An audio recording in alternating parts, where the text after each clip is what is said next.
नमस्कार। दिन भर की बड़ी खबरों में आज देखिए, राहुल गांधी ने जम्मू कश्मीर में भरा हुंकार, कहा यहां एक राजा बैठा है, नाम है एलजी। सेबी के चीफ माधवीपुरी बुच की बड़ी टेंशन। सेबी के अधिकारियों ने सेबी के टॉक्सिक वर्क कल्चर को लेकर वित्त मंत्रालय से की शिकायत। नितिन गडकरी ने छत्रपति शिवाजी महाराज की मूर्ति गिरने से बचाने पर क्या कहा, जो हो रही है चर्चा। और अंत में देखेंगे, बीते साल 7 अक्टूबर को इजराइल पर हुए हमले को लेकर अमेरिका ने हमास नेता याहिया सिनवार समेत कई प्रमुख नेताओं पर शुरू की है मुकदमा। आगे बढ़ने से पहले एक नजर आज की सुर्खियों पर। गृह मंत्रालय ने एक अधिसूचना जारी करके दिल्ली के उपराज्यपाल की बढ़ा दी है शक्तियां। अधिकारियों की नियुक्ति, ट्रांसफर और अन्य अधिकार दिल्ली के उपराज्यपाल के पास होगा। उत्तर प्रदेश के बहराइच में भेड़ियों के बढ़ते हमलों को देखते हुए सरकार ने गोली मारने का आदेश जारी कर दिया है। गैस पाइपलाइन को न पूरी करने को लेकर ईरान ने पाकिस्तान को जुर्माना देने की चेतावनी दी है। बजरंग पुनिया और विनेश फोगाट की चुनाव लड़ने की संभावना बढ़ गई है। दिल्ली में राहुल गांधी से मुलाकात हुई है। अब खबरें विस्तार से। राहुल गांधी ने जम्मू कश्मीर के रामबन में रैली को संबोधित कर कश्मीर चुनाव का आगाज कर दिया है। मोदी की आलोचना करते हुए कहा कि संसद में संविधान को माथे पर लगाकर अंदर आए, यह परिवर्तन आपने किया है। उन्होंने जम्मू कश्मीर से स्टेटहुड छीनकर यूटी बना दिया, जो यहाँ के लोगों के साथ अन्याय हुआ है। हम इसे वापस देंगे। यहाँ राजा का शासन है और यहाँ के राजा हैं एलजी। उन्होंने सख्त टिप्पणी करते हुए कहा कि पहले केंद्र शासित प्रदेश को राज्य बनाया जाता था, अब राज्य को केंद्र शासित प्रदेश बना रहे हैं। जम्मू कश्मीर का चुनाव 18 सितंबर, 25 सितंबर और 1 अक्टूबर को है। कांग्रेस पार्टी ने 40 स्टार प्रचारकों का नाम जारी कर दिया है, जिसमें मल्लिकार्जुन खड़गे, सोनिया गांधी और प्रियंका गांधी का नाम भी शामिल है। राहुल ने अपने भाषण में कश्मीर के लिए क्या कहा, इसको समझते हैं। कश्मीर में कर्ज माफी पर राहुल गांधी बोले, सबका सम्मान हो, भाईचारा हो, जो लोग कमजोर है उनको लगे कि देश में हमारी भी भागीदारी है। देश सिर्फ 2-3 लोगों के लिए नहीं चलता है। यह काम हम जम्मू कश्मीर में करेंगे। उन्होंने नरेंद्र मोदी की आलोचना करते हुए कहा कि उन्हें लगता था कि नरेंद्र मोदी को कोई हरा नहीं सकता है। मैं भगवान से सीधी बात करता हूं, लेकिन हम उन्हें सरकार से हटा देंगे। उन्होंने आगे कहा, हम सब जानते हैं बिजली के प्रोजेक्ट यहां बनाए जा रहे हैं। सच्चाई ये है कि इसका फायदा आपको नहीं मिलता।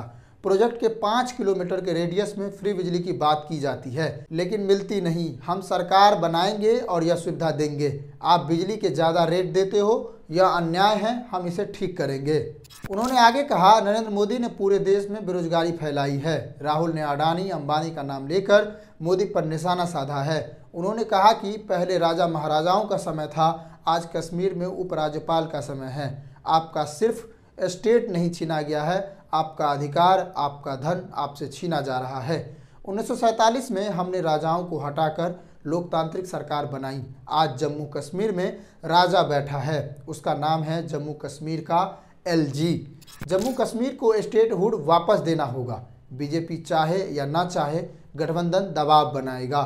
जम्मू कश्मीर में फारूक अब्दुल्ला की पार्टी नेशनल कॉन्फ्रेंस और इंडिया गठबंधन में कांग्रेस सहित 2 अन्य पार्टी चुनाव लड़ रही है। प्रदेश के 90 सीटों में से 51 सीटों पर नेशनल कॉन्फ्रेंस चुनाव लड़ रही है और 32 सीटों पर कांग्रेस पार्टी चुनाव लड़ रही है। भारतीय प्रतिभूति एवं विनिमय बोर्ड सेबी के अधिकारियों ने सेबी के प्रमुख माधवीपुरी बुच के नेतृत्व में सेबी में टॉक्सिक वर्क कल्चर को लेकर वित्त मंत्रालय से शिकायत की है।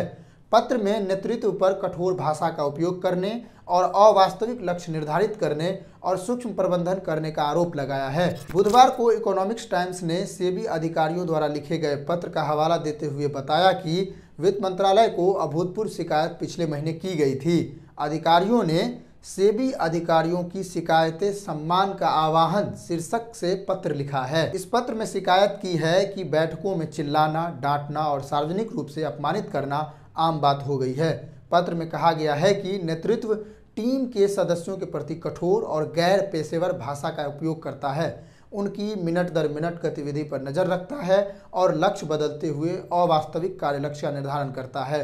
अधिकारियों ने वित्त मंत्रालय को लिखे पत्र में कहा कि इससे मानसिक स्वास्थ्य पर असर पड़ता है और कार्य जीवन संतुलन बिगड़ गया है।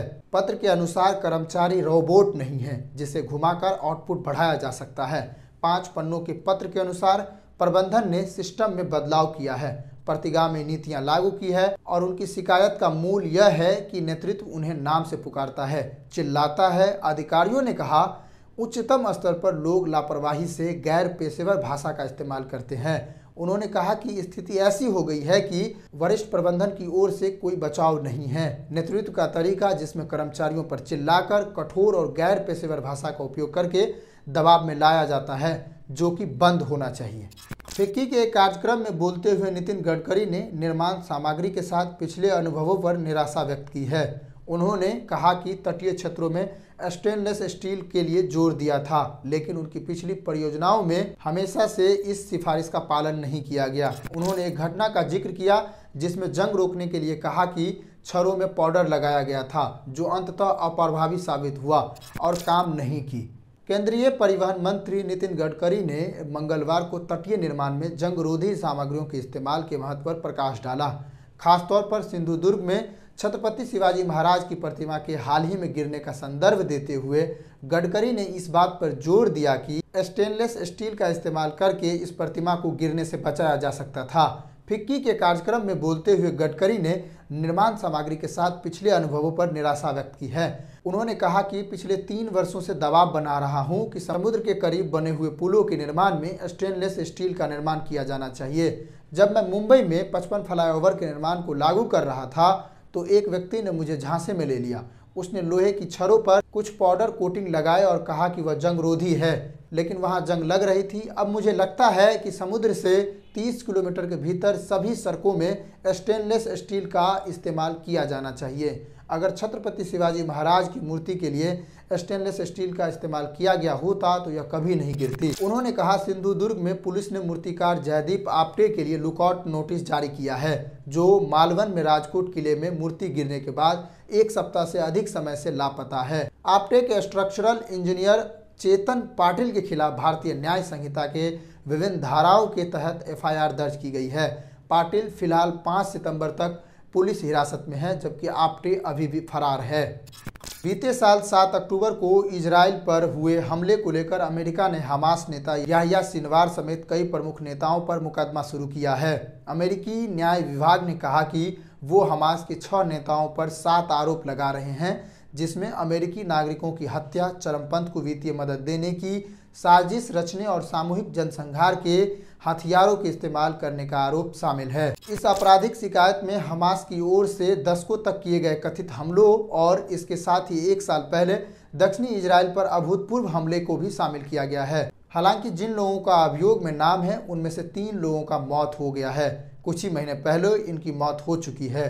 इस्माइल हनिया, मरवान ईसा और मोहम्मद जायफ शामिल है। अभियोग में नामजद नेताओं में गजा और वेस्ट बैंक के बाहर की गतिविधियों के लिए जिम्मेदार खालिद मसान और अला बारका का नाम शामिल है। इस बीच अमेरिका ने गजा युद्ध विराम की कोशिशें तेज कर दी है।